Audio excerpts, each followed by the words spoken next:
The blueprint for the new Turkey desired by President Recep Tayyip Erdoğan and his followers is taking shape, and the picture is not pretty. What is certain is that this Turkey will be led by a leader who relies on the ballot box for his legitimacy, rather on constitutional legitimacy, at least until he can fashion a constitution for his personal needs and no respect for pluralism. Such a leader will obviously not bother about the interests of those who do not vote for him, even if his ballot box majority is a slim one.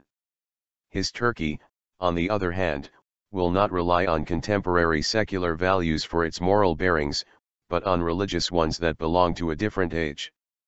The administration of the new Turkey will not only have the right to act in the public domain, according to these values, but also in the private domain, even dictating rules as to how families should be formed. Meanwhile, the public will be under constant police surveillance to protect the interests of the ruling elite, and strict measures will be taken against any opponent of the leader based on arbitrary on-the-spot assessments by members of his security forces and judiciary. What we will also see is a Turkey where the media has been co-opted in order to serve the leader's interests and to promote his outlook on just about everything.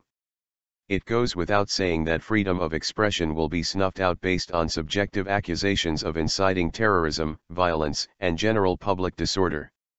The judiciary in the new Turkey will, of course, be under the control of the executive with no room left for independent court rulings. Penalties for offenders will be correspondingly draconian. In addition to all of this, we will have a Turkey that is mostly isolated and friendless in the world, with hardly any potential to influence anything in its neighborhood. The economy of the new Turkey will also be subject to the whims of the leader, who will disregard objective economic rules, and dictate what interest rates, exchange rates, ratings for the country and so on should be. This picture points to an Orwellian nightmare, of course. What we have, however, is still a blueprint, even if aspects of it have started to be implemented. There is also little doubt that if Erdoğan had the ability to do so, he would go the whole way. He has a major problem though. Turkey, with a population nearing the 80 million, and with significant social, religious, ethnic, and regional diversity, is not a country that can be put into one person's straitjacket.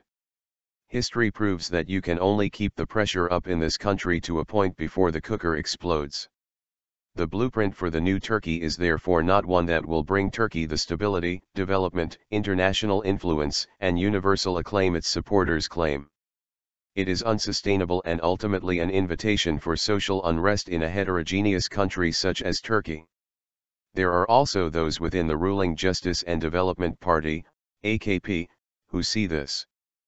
Former President Abdullah Gül's recent remarks, and he is a founding AKP member, show this. He may have been removed from the scene politically for the time being, but his recent criticism of the new internal security law, for example, which is currently being hammered out in parliament, is unlikely to have pleased Erdoğan. It will nevertheless take time for reality to dawn on those who are now wittingly or unwittingly preparing the groundwork for Erdoğan to realize his dream of a new Turkey. But reality has a habit of dawning in the end. Won't that be too late? Many will no doubt be asking. Turkey has proven in the past that it has the capacity for rebirth, even after the worst moments of its history. Given the way the lines are drawn at the moment, however, it will take time and much social unrest to get there. That much is true.